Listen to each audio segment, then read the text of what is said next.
Sebelum itu saya kenalkan diri saya dulu. Nama Muhammad Ihsan bin Muhammad Daud. Saya tuan-tuan dan puan 2011 hingga 2014 dahulu saya sebagai pegawai syar'i. Kemudian 2014 saya join government. Saya ditempatkan di Jabatan Pendawaan Syariah Persekutuan sebagai pendakwa syar'i sampai 2019,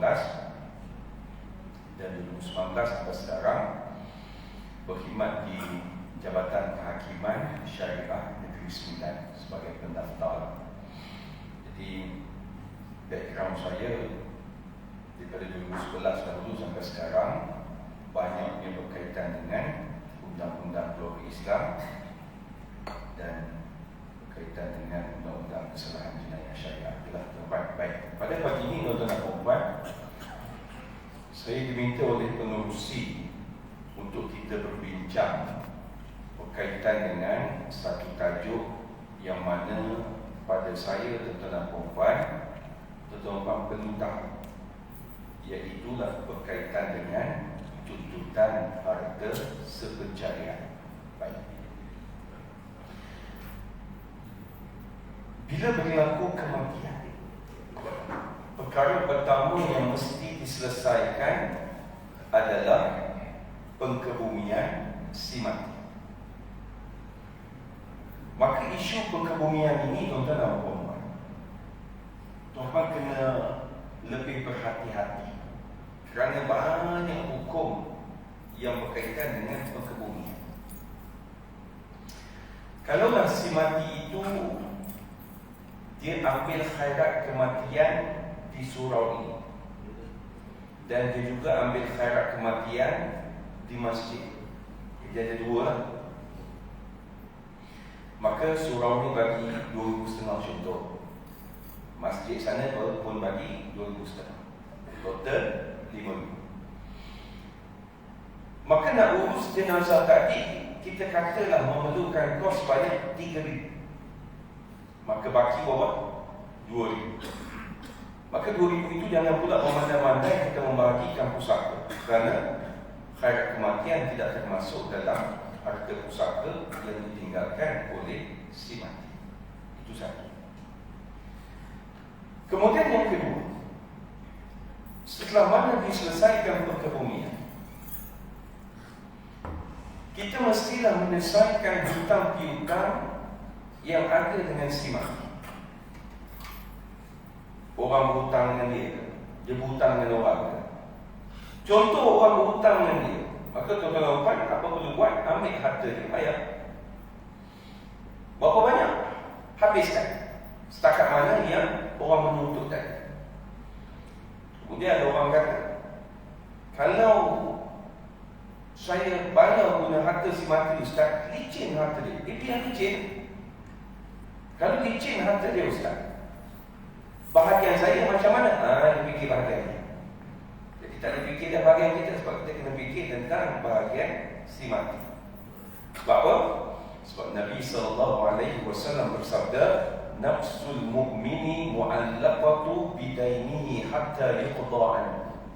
Roh orang beriman akan tergantung di awal-awal dan disebabkan hutang itu, sehinggalah hutang itu diselesaikan oleh ahli warisnya atau oleh orang lain. Maka ulama menafsirkan bahawasanya maksud roh tergantung itu adalah si mati dia tak tahu ending dia di mana. Kita bila mati memang kita tahu ending kita di mana, baik ataupun buruk, tapi orang yang berhutang dia tak tahu ending dia di mana. Itu hutang dengan manusia. Maka hutang dengan Allah kena tengok si mati ni waktu dia hidup dulu dia ada buat tak haji. Oh, dia dah daftar Ustaz, cuma dia tak sempat buat turn, nama tu tak belum sampai turn dia. Maka ambil hartanya, selesaikanlah yang dinamakan sebagai badal haji. Si mati dulu dia tak sempat bayar zakat, ambil harta dia, bayar zakat. Si mati dulu dia tinggal puasa, maka bayarlah fidyah bagi pihak si mati tersebut. Semua itu nak pakai duit siapa? Maka gunakanlah harta yang ditinggalkan oleh si mati. Itu nombor 2. Kemudian nombor 3, yang kita nak belajar pada pagi ini, iaitulah harta sepencarian.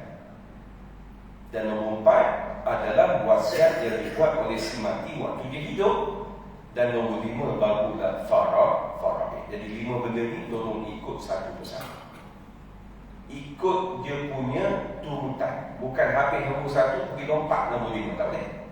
Nombor 1, nombor 2, yang pertama adalah ke bumi, yang kedua adalah hutang piutang, nombor 3 adalah harta sepencarian, nombor 4 adalah wasiat yang dibuat oleh si mati waktu dia hidup, dan nombor 5 barulah bahagi faraid. Tengok-tengok lepas dia mati ada 2 juta.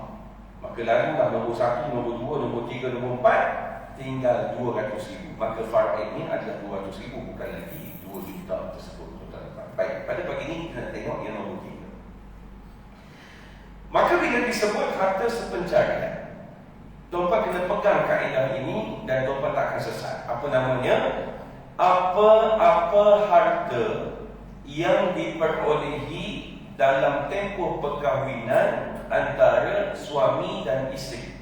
Saya ulang balik. Apa-apa harta yang diperolehi oleh suami dan isteri dalam tempoh perkahwinan. Jangan kita sembang lagi siapa bayar, loan siapa tak mahu. Pegang yang dulu. Sebab itu adalah pembuktian. Baik. Maka harta sepencarian ini diambil daripada mana? Dia diambil daripada kaedah fiqhiyah yang dinamakan sebagai al-'adatu muhakkamatun, iaitu suatu adat yang ada yang diangkat menjadi hukum syarak.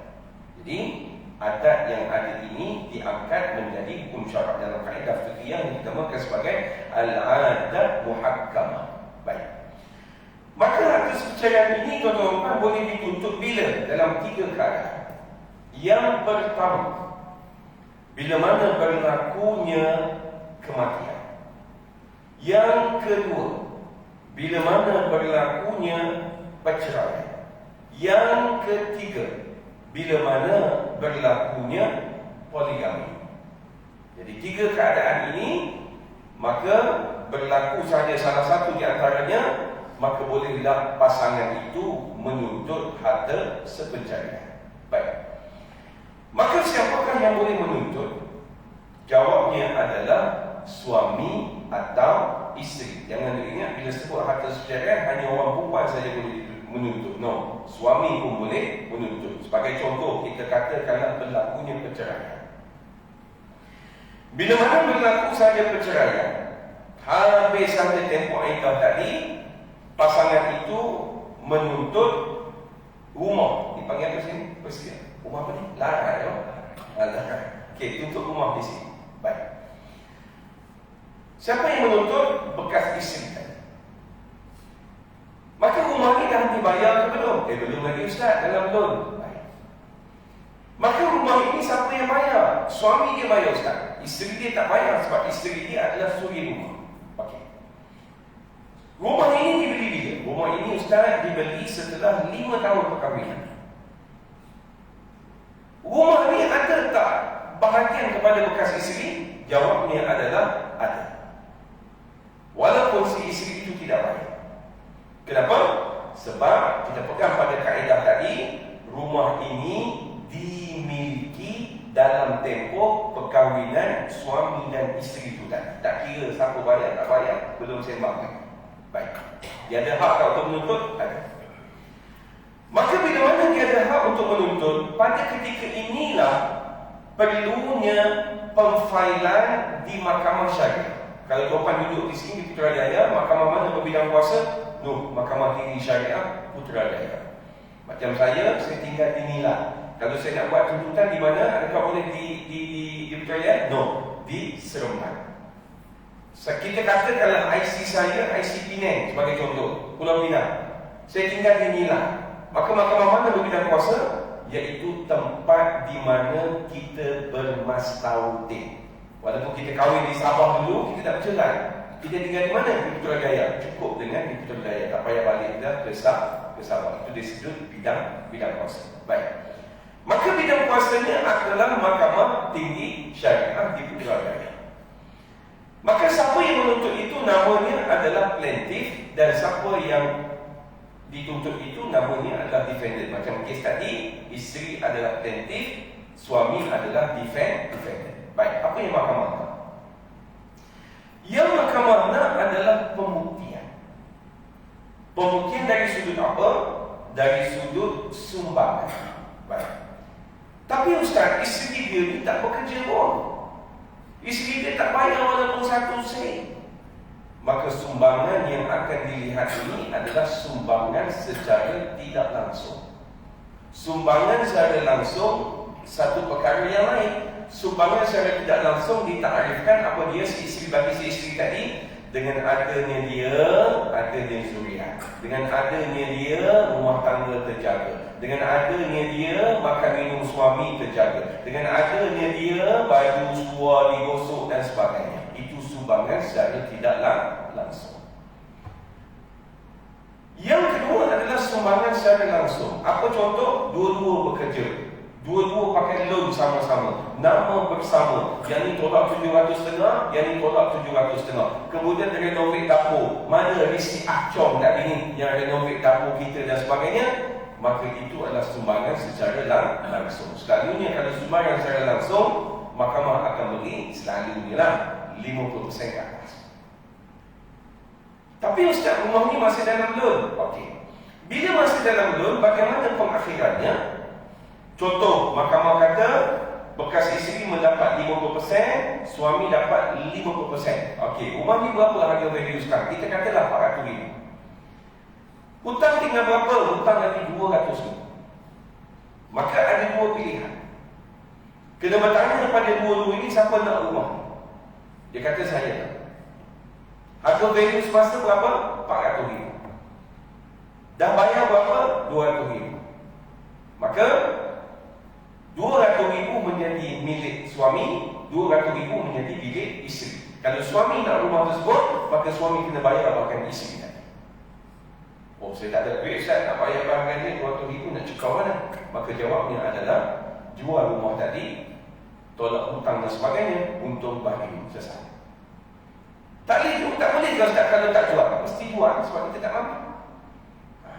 Jadi itu perkiraan yang bakal terjadi. Baik, saya nak sentuh bagi kaum muslimat. Saya katakanlah Puan Hajah kahwin tak ada anak. Dari segi faraid, bila kita kahwin dengan suami kita tak ada anak, isteri akan dapat berapa faraid? Jawabnya adalah 1/4. Kalau dia ada anak dengan suaminya, suami dia ada zuriat dengan isteri dulu ataupun dengan dia, isteri akan dapat 1/8. Dalam kes tadi kita kata tak ada anak, dia akan dapat 1/4. Kebetulan pula mak ayah suami tadi ni meninggal lama dah sebelum suami dia. Maka 1/4 adalah milik dia. 3/4 lagi milik siapa? 3/4 lagi adalah milik adik-beradik suami dia. Baik. Saya katakan rumah ini harganya 400,000. Disebabkan suami meninggal, dia pula tak bekerja, maka rumah tadi jadi free sebab takaful yang kabur. Betul? Baik. Jadi kalau 400,000, 1/4 si isteri dapat berapa? 100,000. Maka baki 300,000 lagi milik siapa? Iaitu milik adik-beradik suami dia. Baik. Maka lepas minggu meninggal tadi, adik-beradik suami pun datang. Kak, apa khabar? Sihat. Macam mana sekarang? Sudah duduk di rumah kan dengan tempoh hidup. Okay. Kami datang ni Kak, kami nak tanya sikit lah. Arwah abang dulu, antara harta yang ditinggalkan apa dia? Oh, dia tinggalkan rumah ni sebiji dengan tu Honda C70 dia. Tu saja harta yang dia ada. Okey.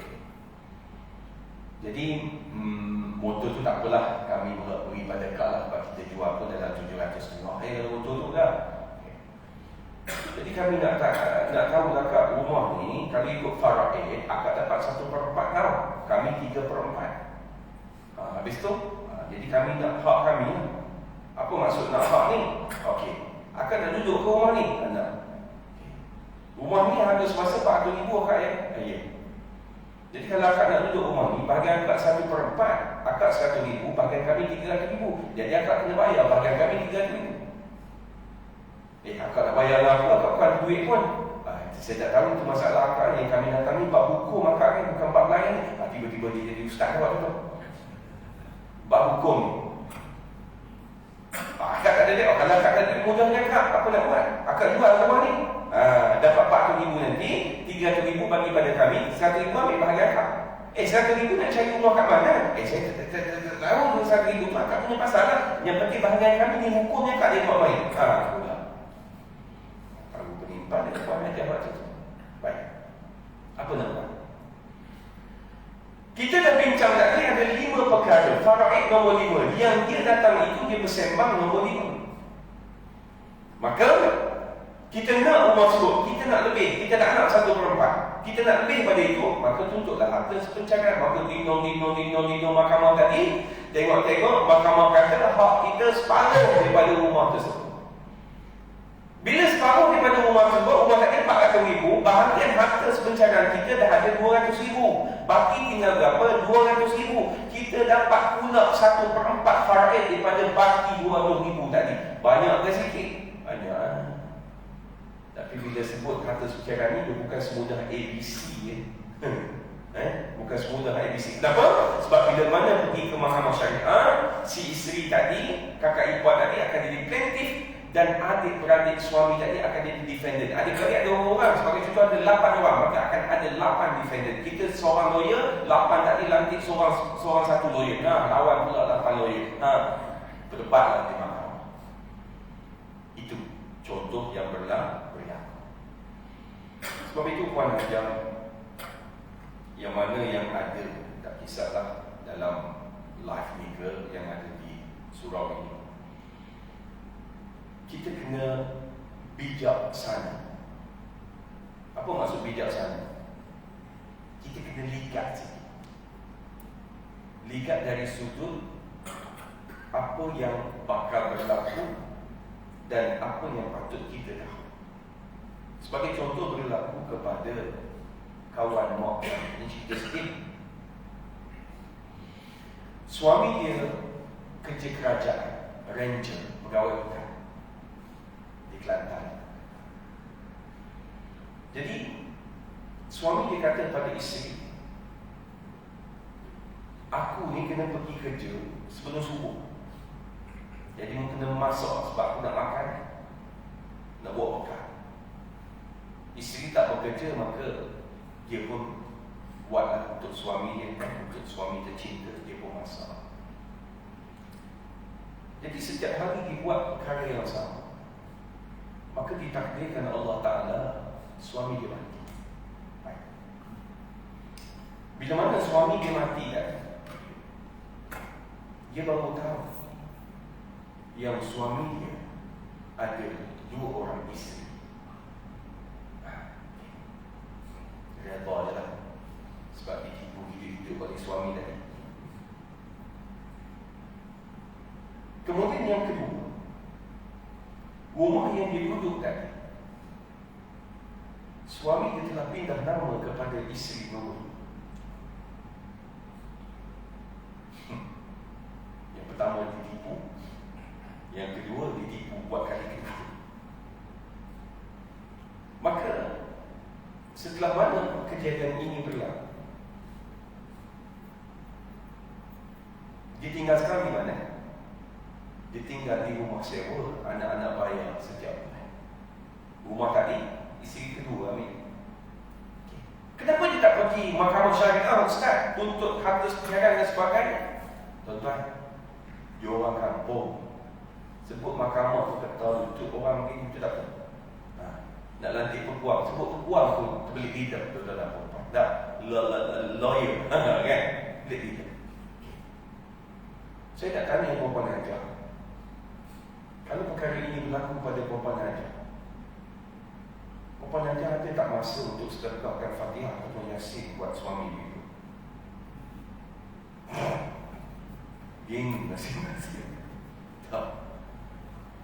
Mungkin puan ajar pun akan kata, nah, lelaki dia.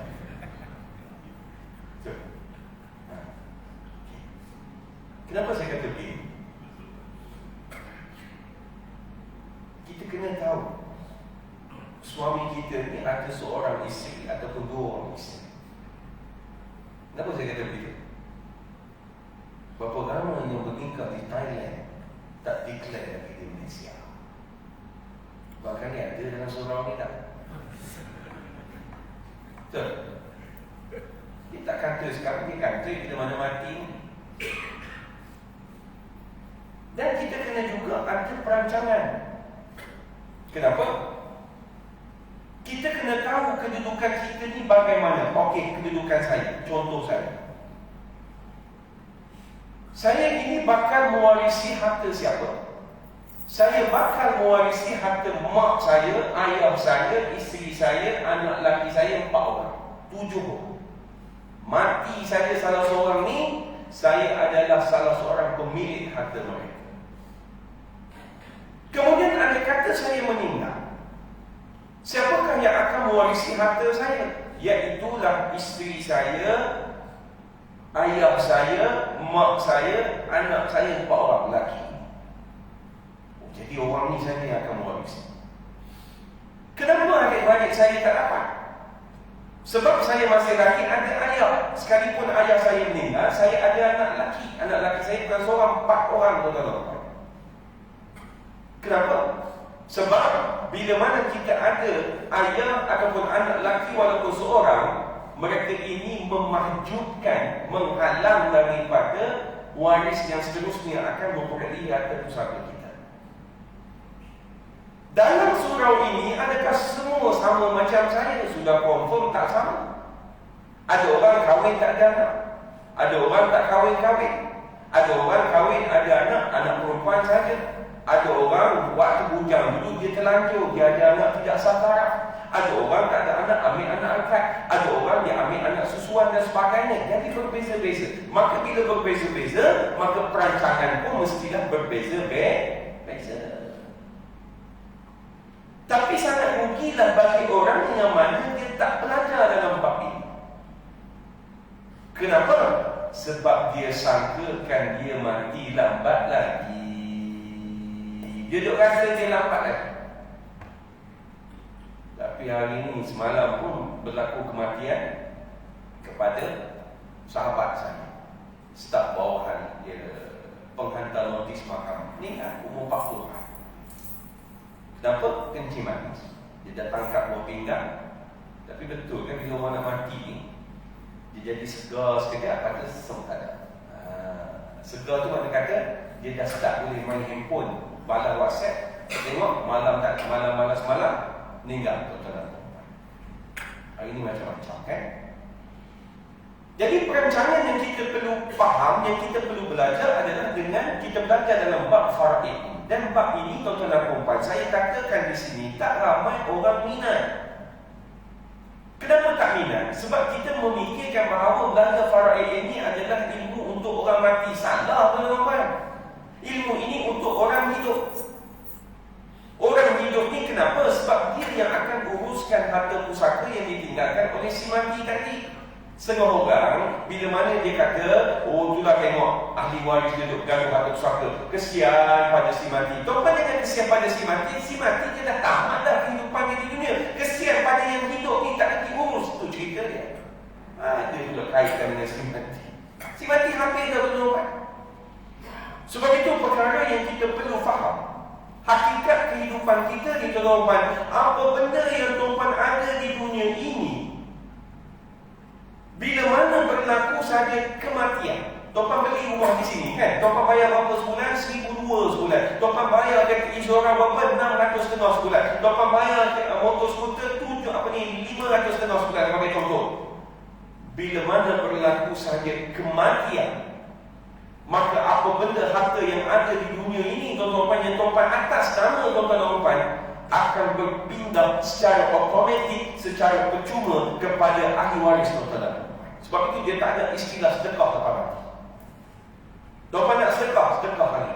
Tuan-tuan nak sedekah waktu hidup. Sebab lepas daripada mati, terpulang pada ahli waris. Dia nak buat apa dengan harta yang tuan-tuan tinggalkan pada mereka. Sebab itu kalau orang yang bijak, dia ada harta yang banyak, dia akan pastikan harta itu memberi manfaat kepada dia setelah mana dia mati. Tapi orang yang tak bijak, dia hanya katakan kalau ayah mati, sedekahkan tanah ni kepada ni. Tuan-tuan, apa benda buat begini? Kita bila nak infak, nak sedekah, buat waktu hidup. Yang dikatakan lepas pada mati apa dia? Iaitulah hanyalah wasiat. Wasiat pun kena molek sikit. Kadang-kadang dia salah, dia ingat wasiat, punya hibah, dia ingat hibah, tak tengok wasiat. Sebab itu buat wasiat ni kena faham betul-betul. Wasiat adalah dibuat waktu hidup, transaksinya lepas daripada mati. Siapa mati? Pemberi wasiat. Pemberi wasiat mati, maka penerima akan mewarisi. Wasiat juga tidak lebih daripada 1/3 daripada keseluruhan harta si mati selepas dia mati. Mana ada harta kita boleh wasiat semua harta kita? Hibah bolehlah. Hibah pula berbeza. Dia dibuat waktu hidup dan transaksi juga daripada waktu hidup. Wasiat juga ada beza kepada ahli waris ke kepada bukan ahli waris. Contoh, saya wasiat kepada anak saya. Anak saya ni ahli waris ke tidak? Ahli waris. Saya wasiat pada imam masjid surau ini. Imam ini ahli waris saya ke bukan? Bukan ahli waris saya. Bila mana saya wasiat pada anak saya, maka anak saya lepas saya mati, dia nak ambil harta wasiat tersebut. Dia tidak boleh ambil begitu saja. Mesti tanya kepada ahli waris yang lain, setuju ataupun tidak. Kalau semua tak setuju, maka dia tak akan dapat wasiat tersebut. Tapi kalau saya wasiat pada tuan imam ini, saya meninggal, tuan imam ini terus boleh ambil 1/3 harta yang saya wasiat itu tanpa mendapat persetujuan ahli waris yang lain. Kenapa? Sebab wasiat matlamatnya untuk orang yang tidak mewarisi harta pusaka kita. Contoh, anak yatim. Contoh, adik-beradik kita yang kita ada anak lelaki yang dia tidak boleh mewarisi harta kita. Itu baru betul. Kenapa tak digalakkan wasiat pada ahli waris? Sebab ahli waris dia dapat dah faraid. Nak dapat apa lagi ni? Tapi hari ini mari orang, ni produk saya, boleh wasiat semua harta. Tuan-tuan bila jumpa orang begini, kata kat dia begini, ni kata boleh semua kata.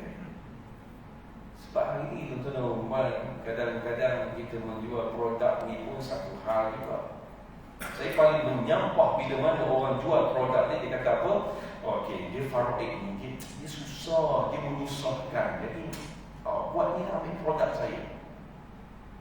Kecek molek sikit. Faraid ini bukan dia ada-adakan, dia ada dalam Quran. Yang kita duk plan sistem itu kenapa? Boleh bergoncang akidah awak ni kalau awak petikan. Sama juga isu poligami. Saya tak setuju poligami. Tak boleh kata tak setuju gitu. Kita kena jawab begini, saya setuju poligami. Yang penting bukan suami saya. Itu cerita dia. Betul tak? Cara cakap tu. Kadang-kadang hukum hakam ini kadang-kadang tak kena dengan selera kita.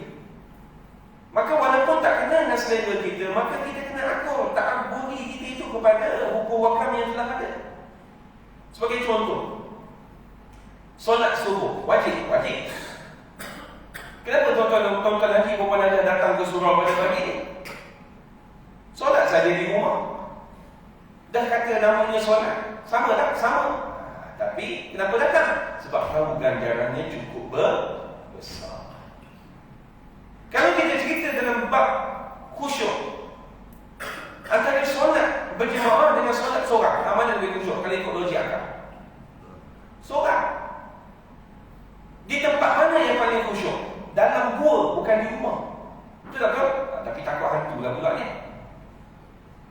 Tapi kenapa digalakkan kita ini supaya solat berjemaah?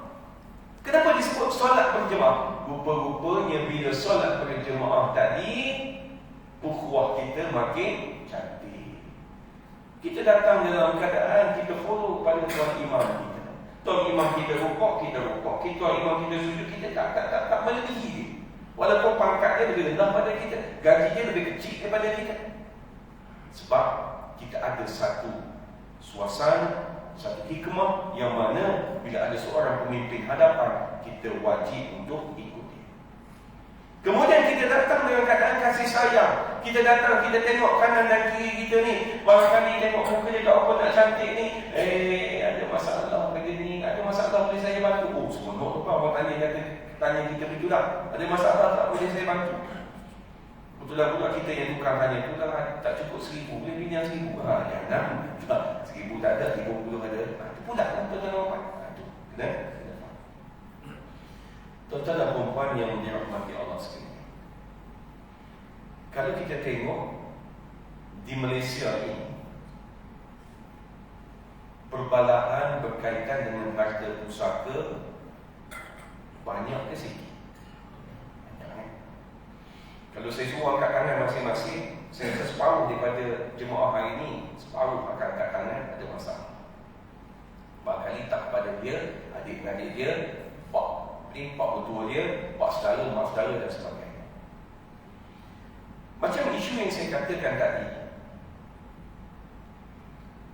kadang-kadang tuan-tuan dan puan, ilmu yang berkaitan dengan pengurusan harta pusaka ini, semua orang kena ambil peduli. Semua orang. Tak kisahlah kita ada banyak harta ataupun sikit harta. Kenapa? Sebab berapa banyak harta orang Islam yang tidak dituntut. Yang paling menyedihkan, berapa banyak harta yang ada di Malaysia ini masih lagi tercatat dengan nama si mati. Kadang-kadang di mahkamah syariah dia menuntut sidil faraid, perintah faraid, dia mohon. Kita tengok pada permohonan kematian bila 1992 kematian. Bila 1992 confirm akan berlakunya kematian yang berlapis. Dan nak sampai ke 2023. Macam pernah ada satu kes di Melaka, berapa puluh lapisan, hakim tak dipaksa kira. Sampai ada ahli waris tadi nama dia para meswara, tuan-tuan dan puan. Lama sangat. Sebab orang kita, tuan-tuan dan puan, saya nak perbetulkan kita punya pemikiran. Kita dalam bab kematian ke bumi cukup steady. Kita dah ada satu perasaan yang mana kita dah faham, kita naklah kebumikan si mati dengan seberapa segera. Saya respect orang Malaysia bila ada perubahan.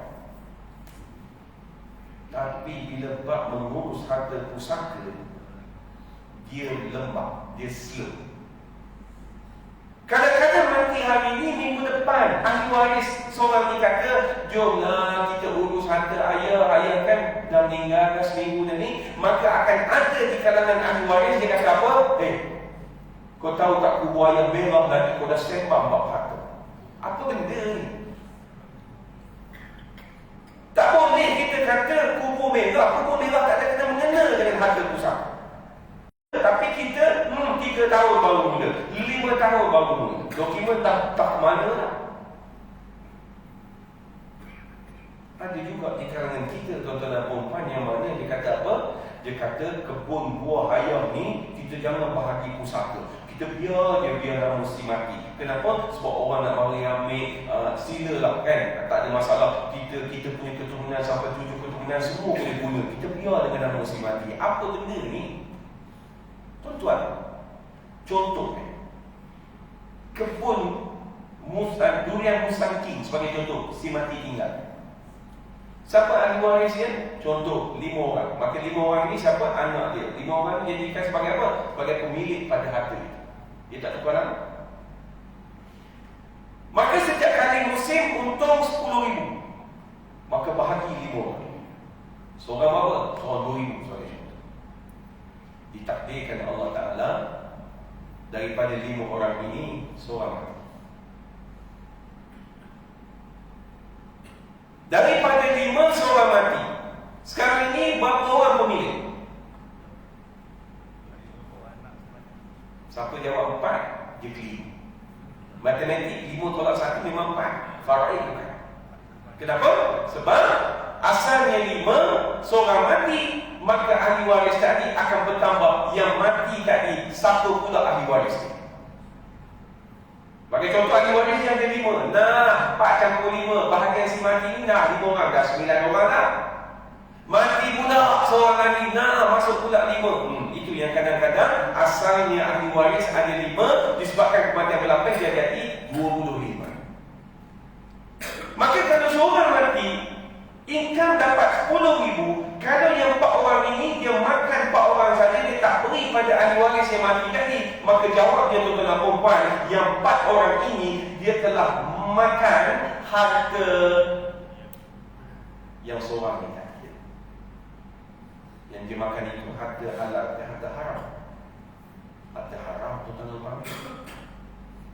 Sebab itu dia tuan-tuan perempuan, kadang-kadang minta maaf cakap pada tuan-tuan dan perempuan, kita ni orang masjid, orang surau, semayang ni jemaah tu tak pernah tinggal.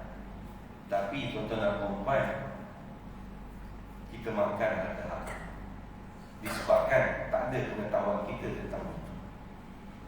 Sama juga bagi kes yang paling simple. Saya katakan suami dia mati. Bila suami dia mati, dia pun nak pergi almari pakaian tadi, dia ambil pakaian suami dia, dia bubuh dalam plastik beg hitam. Nah, ada 5 plastik beg hitam, total 25 kilo. Maka dia ambil tadi, dia pergi hantar ke rumah anak yatim.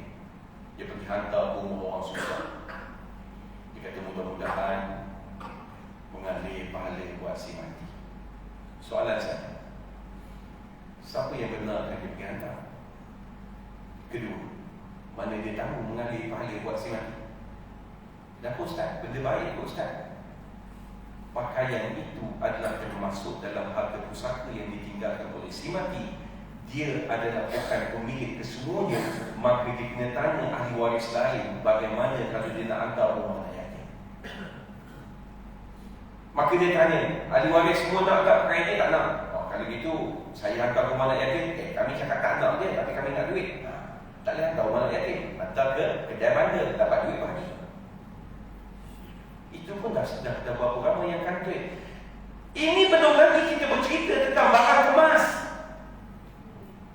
Ni cerita barang kemas. Ni masyarakat Melayu kita, yang mana bila mana si mati, barang kemas apa dia buat? Dia beri pada anak yang perempuan saja. Anak lelaki dia tak bagi. Apa alasannya? Anak lelaki tak pakai barang kemas. Siapa kata tak pakai? Walaupun dia tak pakai, bini dia boleh pakai. Maka barang kemas juga termasuk dalam harta pusaka. Tuan-tuan, Nabi SAW bersabda, man akhadha ardan bighairi haqqiha kullifa an yahmila turabaha ila al-mahsyar. Barang siapa yang mengambil tanah tanpa ada hak dia, maka dia akan dibebani dengan membawa tanah yang dia rampas tadi sampai kepada mahsyar. Ada hadis yang lain tuan-tuan saya bacakan di sini. Man zalama qida shibrin min al-ardi tuwiqahu min sab'i ardina. Sesiapa yang berbuat zalim dengan mengambil sejengkal tanah, maka dia akan dikalungkan dengan tanah dari 7 lapisan bumi. Ini yang duk makan harta haram, yang duk ambil hak orang lain tanpa hak. Nabi dah beri peringatan. Habis itu Ustaz, bila dengar kuliah subuh Ustaz ni, rupanya saya dah tersalah langkah dulu ni. Apa nak buat? Pergi jumpa balik ahli waris kita. Aku nak tanya ni, aku baru belajar kuliah subuh pagi ni. Dulu pakaian arwah suami tu aku pergi hantar lah. Aku tak tanya orang dulu macam mana semua. Tak apalah mula, kira halal lah tu, kami pun setuju juga bagi benda kami pun tak pakai. Selesai. Kenapa kau tak bagi tahu aku dulu? Tak ada. Bayar sekarang. Kena wajib kena bayar sebab hutang tu tuan-tuan. Maka hati-hati tuan-tuan dan perempuan. Tapi kadang-kadang tuan-tuan dan perempuan, saya bercakap boleh, tapi yang berada di situasi itu kadang-kadang beratkan dia nak buat keputusan. Macam berlaku pada sahabat saya. Sama macam saya pegawai syariah, orang kerja mahkamah. Mak dia meninggal. Bila mana mak dia meninggal, ayah dia tadi kumpulkan dia dengan adik-adik. Dia 3 beradik, 2 lelaki, seorang perempuan. Maka ayah dia pula tadi pencen askar. Pencen askar, apa faham tak? pangkat terakhir dulu pun pegawai waran dulu. Jadi dia kata, tanah ni abang kau, tanah ni kakak kau, ni rumah yang aku duduk ni, kira serah pada kau. Dia kata terima kasih ayah, tapi tak tukar dalam belah tiga-tiga. Maka lepas 8 bulan mak dia meninggal, maka ayah dia kata, aku nak menikah. Bolehlah, nak menikah tak? Bagi menikah. Sebab sebelum tu dia selalu marah anak dia kenapa tak balik. Lepas pada menikah, dia pula tanya bila nak balik. Tak pula. Jadi lepas tahun bernikah, dia panggil kawan saya. Dia kata, rumah yang aku duduk ni, yang aku nak beri pada kau tu kan, okey, tak jadilah beri pada makcik kau. Sian kat dia sebab dia orang susah. Jadi kawan saya punya bahagian tak ada lah. Jadi kawan saya okey. Cuma kawan saya mari terfikir. Dia kata, Ihsan, kalau aku mati macam mana? Saya kata, kenapa? Sebab kalau aku mati, ayah aku tak mati lagi. Harta aku ni akan diwarisi oleh ayah aku, isteri aku dan anak-anak aku. Aku bimbang, bila aku mati, ayah aku akan petikai pada menantu dia, isteri dia tadi, isteri aku tadi, rumah ni anak aku beli, kau pergi duduk rumah lain. Mungkin boleh jadi betul tak? Tak kira. Dia benda ni tuan-tuan dia tak kira. Dia kalau bab harta tuan-tuan, dia akan jadi gila. Antara anak dengan mak dengan ayah, dia jadi pening gitu. Sebab kalau bab duit, bab masyuk ni tuan-tuan, pakai kopiah, pakai serban pun boleh terkeluar kopiah dan serban tadi, betul tak? Tak? Tengok kan? Kalau di masjid di surau ni kan, kena hati-hati. Sebab pernah ada kes dulu sampai SPRM masuk. Dia buat satu meeting dia bertiga, dia, imbalan, setiausaha, allow untuk dia 3 orang ni sebulan 1,000. Jadi lulus. Kata steady, kata lagi. Waktu lah sekali SPRM masuk, kena 3 orang. Jadi hati-hati buat duit. Dia tak boleh buat duit ni tuan, dia kena hati-hati. Sebab itu kalau bukan bilik kita, jangan ambil. Kalau hak kita, sila. Tapi kalau bukan hak kita, jangan ambil. Sebab bila kita dah ambil sekali, dia akan rasa kenyang. 2 kali akan rasa diperindu. 3 kali kita dah tak rasa apa-apa. Kita tak boleh nak beza antara halal dengan haram. Sama juga kalau di mahkamah kan. Saya beri peringatan kepada yang tukang hantar saman, menghantar notis ni. Dia tulis dalam klaim, dia pergi hantar benda-benda tadi naik kereta. Sebab klaim kereta dengan motor, klaim kereta mahal. Tapi dia pergi hantar dengan motor. Saya mari terfikir, kalau dia buat kerja ni, start dia kerja umur 25 sampai umur 60 dia pencet, maka cerita 25 sampai 60 yang dia makan duit lebihan yang patutnya dia beli motor tadi, apa cerita? Adakah dia boleh selesai dengan solat kawan? Adakah dia boleh selesai dengan solat tahajud 5 hari berturut-turut? Tak tahu tuan-tuan. Kenapa dia boleh buat begitu sampai umur pencen walaupun dia datang ke masjid surau? Sebab dia dah sampai ke level yang ketiga, dia dah tak boleh beza antara halal dengan haram. Sebab kalau berada dalam kedudukan ini, bahaya tuan-tuan. Sebab itu kita kena ada satu perasaan, kita kena hidup dalam agama.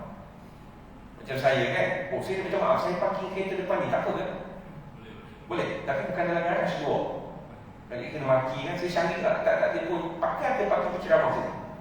Tak. Oh, depan kok ni? Oh, saya ingatkan jalan mati, saya tak masuk lagi. Tapi tak ada orang maki saya sekarang. Jadi kita kena tahu tuan-tuan. Kita kena tahu bahawasanya hak kita itu yang mana. Kalau hak kita yang itulah. Kalau bukan hak kita, jangan ambil. Sebab kalau kita dah terbiasa ambil bukan hak kita, yang saya bimbang tuan-tuan dan puan, kita dah jadi terbiasa dan kita tak ada rasa apa-apa. Kuliah subuh di sini sampai berapa? 2 jam. Kalau pulang pada berceramah. Okey, setakat itu. Siapa ada soalan? Malu nak tanya. Kalau malu nak tanya, cakap ni. Ustaz, saya ada soalan ni kes kawan saya, padahal kes saya tak. Ada soalan? Silakan. Silakan. Terima kasih.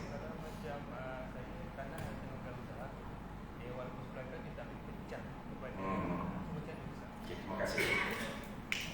Soalan Tuan Haji kita ni, dia tanya berkaitan dengan tanah felda. Tak kira lah felda ke fekra ke lebih kurang sama. Sebab kita terikat dengan akta atau undang-undang yang ada. Contoh, ayah kita meninggal. Bila meninggal, maka kena letak nama orang lain. Orang lain mesti di kalangan ahli keluarga sebagai contoh. Maka letak nama mak kita. Bila letak nama mak kita, bulanan yang dapat tadi, adakah mak kita seorang? Tak, mesti bagi farah. Tapi letih Ustaz main itu, memang letih kan? Cara penyelesaiannya adalah tanah itu bagaimana kita nak buat. Maka kita kena bincang. Kalaulah letak pada nama mak kita, kemudian mak kita tadi ambil bahagian dia, kemudian bahagian adik-beradik kita pun dapat. Kalau satu layer ni boleh tahan, takut anak pula mati, maka bahagian tadi kena pergi pula ke sana. Maka mati pula, pergi pula ke sana. Adakah dia jadi pening? Nasihat saya adalah bapa kena buat begini, tapi tak wajib. Bila ditukar pada nama seorang ni, bincang. Okey, boleh letak nama kau, tapi 6 bulan pertama punya hasil kau serah pada kami semua. Lepas pada tu jadi milik kau semua sekali. Itu lebih senang. Kenapa? Sebab jadi kekepayahan pula untuk kita nak pastikan setiap bulan. Contoh, bulan ni dapat RM250. Nak bagi faraid dengan RM250. Oh, jangan 6 bulan lompat kan? Ahli waris pula ada 7. Tak tengok dapat berapa? RM36.50 seorang. Pula jadi begitu. Jadi pening. Jadi nasihat saya adalah, siapa yang nak duduk di tanah itu, siapa yang nak mewarisi, siapa yang nak jadi hak milik, maka dia kena deal bahagian yang lain. Contoh, setelah pada aku bayar pada orang seorang RM10,000, maka selesai kat situ. Maka jadi milik dia sampai bila pun boleh. Sebab kalau dapat begitu pun tak ada masalah. Tapi pada saya yang saya tengok, dia akan menyusahkan. Baik. Terima kasih. Ada soalan lain? Ada soalan? Sila kepada. Ada? Tanya je. Dengar.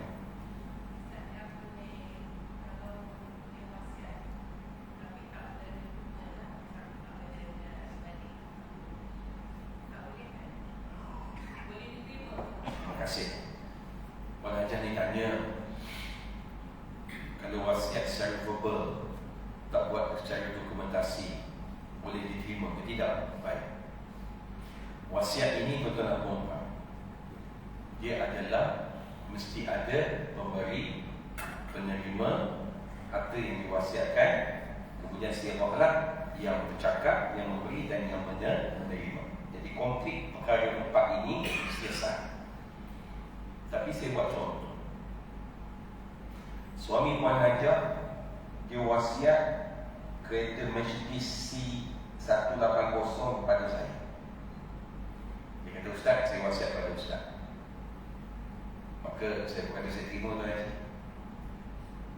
Lepas pada saya terima tadi, ditakdirkan suami Puan Hajar meninggal malam tu. Saya dengar suami dia meninggal, saya pun bersiap segera patahkan semua kuda yang ada, pergi urus jenazah dia tadi. Dan Puan Hajar ni pun pelik, asal Ustaz Ihsan ni lebih juga ni tak? Habis pada baca talqin bagai tadi, saya pun pergi jumpa dia. Puan Hajar takziah di atas pemergian suami. Jadi saya nak ambil lah kunci Mercedes C180. Kenapa Ustaz? Oh, sebelum pada dia mati, dia wasiat kereta ni pada saya. Jadi hari ni saya nak ambil lah kunci tu, nak ambil kereta tu. Soalan saya pada semua, adakah Puan Hajar ni percaya apa yang saya kata? Tak percaya? Saya Ustaz ni Puan Hajar tak kata percaya. Last sekali dia kata, ni memang Ustaz penunggang agama.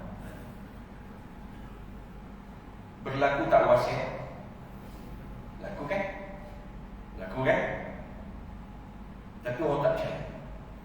kira dah kau ulama besar ke, kau ustaz ke, apa benda orang dah tak percaya. Jadi perlu tak? Jawabnya perlu, walaupun dia bukan wajib. Kenapa saya kata perlu? Bila mana kita pergi ke bahagian pesawat kecil, jabat tanah, syarat kuasa, dia akan tanya, ada berlaku tak hibah, wasiat atau syariah nak dituntut ni? Kita berkata ada. Maka dia akan holdkan kes tersebut, dia suruh kita pergi settle di mahkamah syariah. Sebagai contoh, saya penerima wasiat, Puan Haji tak setuju, maka saya akan mohon di mahkamah, saya akan jadi plaintiff. Maka Puan Najah dan seluruh ahli waris suami dia tadi akan jadi defendant, saya akan berdebat di mahkamah. Maka beban pembuktian, betul proof pada saya tadi apa dia? Saya kena buktikan bahawa senior rukun wasiat ini tadi sempurna. Jadi kalau kita nak bukti yang mana bukti itu hanya kita dengan si mati, goyang sikit. Yang belah sana mesti tanya, bila dia cakap, pukul berapa, hari apa, kita pula tak ingat tarikh. Kita pula disebut 11 hari bulan 1. Dia pula cakap 11 hari bulan 1, arwah ni dia berkhusus di Pulau Langkawi. Macam mana pula dia ada buat wasiat dengan apa? Pula. Last sekali, Hakim pun kata wasiat tadi batal. Itulah cerita dia. Jadi pada saya, seeloknya dibuatlah secara proper, iaitu ada dokumentasi.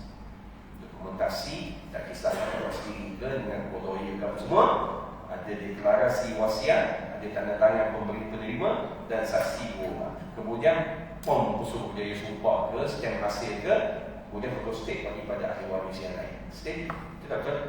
Daripada kita cakap secara verbal. Okay. Soalan lagi? Ada? Ada sila.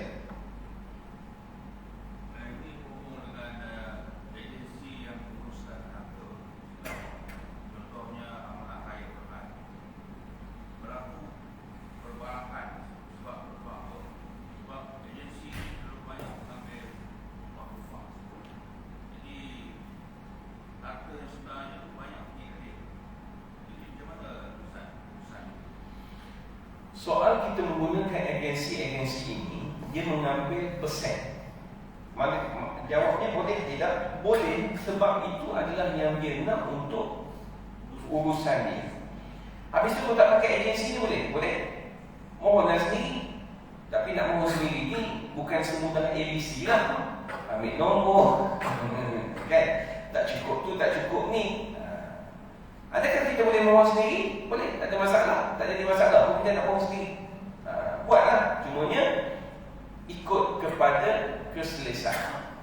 Sebab kalau mohon sendiri, kena ingat ya, bila mana pegawai tadi kata saya nak semua ahli waris datang, kita pun jam. Sebab kita bergaduh dengan dua lagi tak nak datang. Dia kata lantaklah apa jadi, aku takkan datang. Pula. Kemudian tak apa, kita minta orang untuk dia sign, orang DBA tadi ni, persetujuan dia tadi, dia pun tak nak sign. Jadi akan tersekat. Sebab itu saya katakan tadi, nak urus, kena urus segera. Kenapa? Sebab waktu tu orang tengah bersedih. Kan? Tengah bersedih, tengah muhasabah diri, dalam keadaan semuanya ya, baik. Sebab kalau lambat, masing-masing dah tumbuh dan dia lawa dia. Okay, baik. Seterusnya, dan ada lagi Tuan Haji ada? Ada soalan? Uruskan tu, duit tu nak ambil daripada harta pencarian ke ataupun duit lain? Maksud tadi nak urus, okey. Contoh, nak uruskan tadi memerlukan kos banyak 10,000 contoh. Maka pakai duit siapa? Pakai duit pemilik yang baru, ahli waris kan? Yang baru tu. Tapi bila nak pakai ahli waris yang baru, faham-fahamlah, tak semuanya ada duit. Kemudian dalam kalangan adik-beradik ni, dia ada jenis gini lah. Tuan-tuan tahu kot jenis gini. Okey, tak apa, kau urus dulu, pakai duit kau dulu, nanti nak tanda tangan nanti panggil aku. Itu jenis sembang. Memang tak akan dapat lah duit tuan-tuan. Di dalam ramai-ramai kita ni adik-beradik, dia ada juga yang terklik ni. Abang ni hati-hati. Kan? Tapi adik-beradik adik-beradik saya bagus tak? Cuma pasangan. Itu pun sama juga. Tuan-tuan haji yang dah dengan tu pun sama juga. Sebab acuan dia tak sama dengan kita. Sebab yang didik kita, dia orang yang didik. Sebab tu kena hati-hati. Ada lagi soalan? Khairat kematian.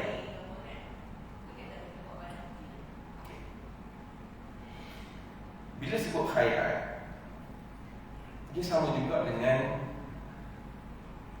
orang Melayu kita bila berlaku kematian, kita ziarah kan? Kita ziarah kosong tu dah bila? Sebab tu kadang-kadang di pintu masuk rumah dia ada tabung, dia ada cawan kan, kepala mayat kan, nak kena baca letak kan. Maka duit orang sedekah, orang derma tadi, dia timbul sebelum si mati-mati ke selepas si mati-mati? Bila dia timbul selepas si mati-mati, maka dia tak termasuk dalam harta pusaka yang ditinggalkan oleh si mati. Maka duit khairat, duit orang derma, milik siapa? Tak boleh kata gitu. Yang tuan derma tu, tuan nak derma pada siapa? Wajib dia ramai.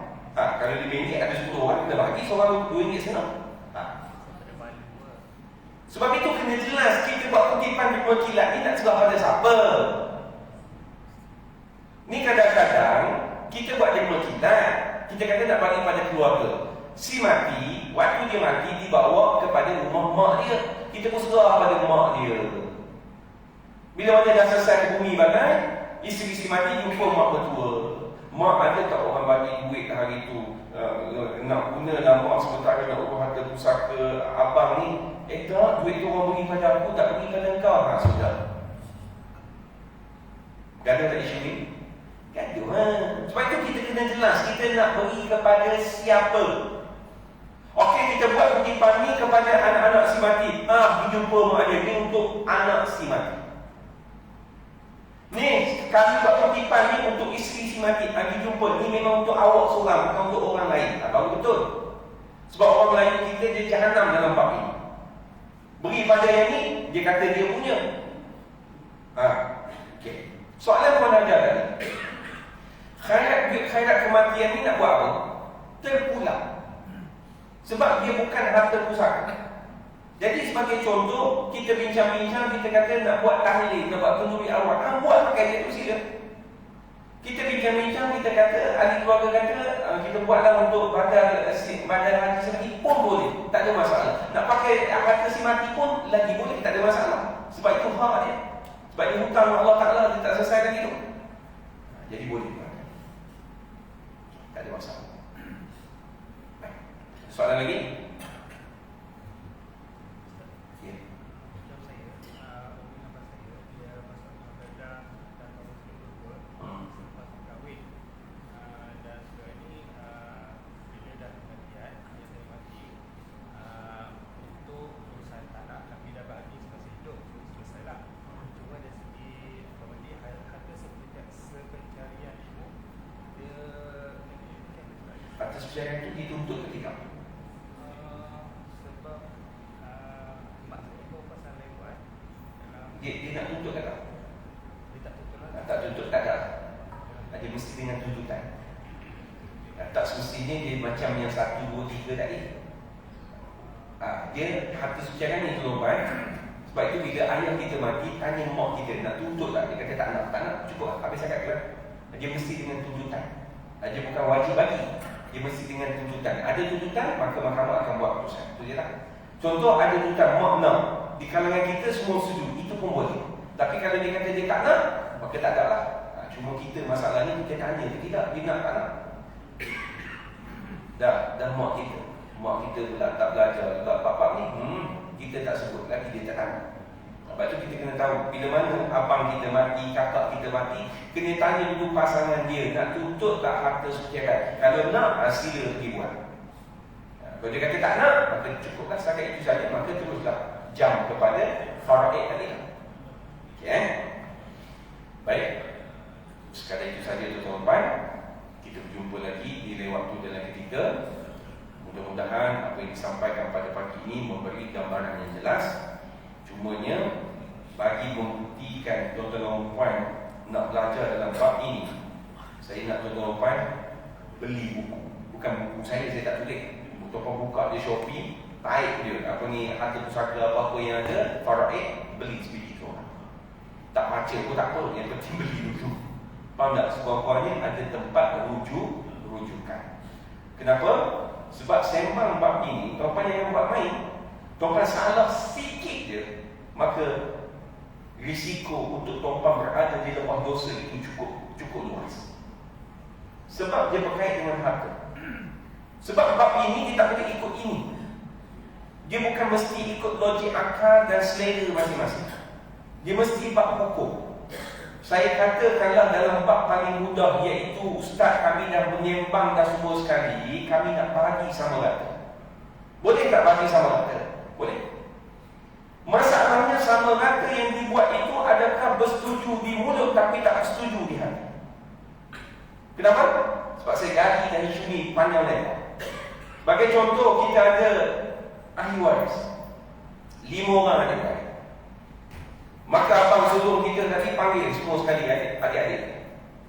Ayah baru meninggal, harta ayah banyak ni, jadi kita bagi sama rata sebab kita adik-beradik. Tak elok kira lah, tak ikut faraid lah. 2 bahagian, 1 bahagian kita adik-beradik duk kira apa bapak ni kita bagi sama rata. Setuju semua sekali? Abang pula pakai askar. Setuju. Ini bukan persetujuan, tuan-tuan. Sebab barangkali ada adik-beradik yang mana dia tak setuju. Kenapa dia tak setuju? Sebab bahagian dia anak lelaki, dia 2 bahagian. Tapi orang kita, bila mana seorang tak setuju, confirm yang lain akan kutuk yang seorang ni. Apa benda kau ni kaya? Tuan-tuan tak boleh kutuk dia, itu hak dia. Kalau hak dia 2 bahagian, dia anak lelaki pun namanya dia kan. Apa tak kita dia kutuk, dia kata kau tak kenal budi lah apa. Itu hak dia.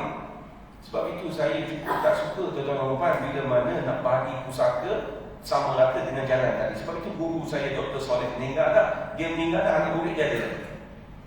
Dia cakap dalam kelas, pembahagian yang paling terbaik kita follow dulu faraid. Apa maksudnya? Kita bagi dulu contoh 1, 2, 3, 4. 3 lelaki, seorang perempuan. Contoh, yang lelaki dapat 100,000 seorang. 100,000, dia kata sampai bahagi 100,000 tu letak dulu kat dia. Nah 100,000, nah 100,000, dah aku bagi 100,000. Ada perempuan kita 50,000, serah kat dia 50,000. Kemudian dia kata apa? Selesaikan majlis tersebut, wabillahi taufiq, habis macam itu. Lepas pada tu barulah kita nak bagi sama rata apa terpulang. Sebab dah ada dah dengan kita. Sebagai contoh, dah ada dah ni 100,000. Tu 100,000 atas meja bagi, tu 100,000. Nak bagi sama rata tak dengan adik kita? Tu 100,000 atas. Menung dia. Sebab manusia selagi mana dia tak pegang, dia boleh cakap dia setuju. Tapi bila dia dah pegang, belum pasti lagi dia setuju. Okey, kita jumpa lagi tuan-tuan. Minta maaf sepanjang ceramah kalau ada terkurang, lebih dan kurang. Mudah-mudahan apa yang disampaikan pada pagi ini memberikan gambaran yang cukup jelas kepada tuan-tuan dan puan. Tuan-tuan tak akan faham semua, melainkan tuan-tuan kena pergi lagi untuk pergi satu persatu untuk memahami. Cukup hal ini sebagai pencerahan, semangat untuk belajar. Wabillahi taufiq wal hidayah. Assalamualaikum warahmatullahi wabarakatuh.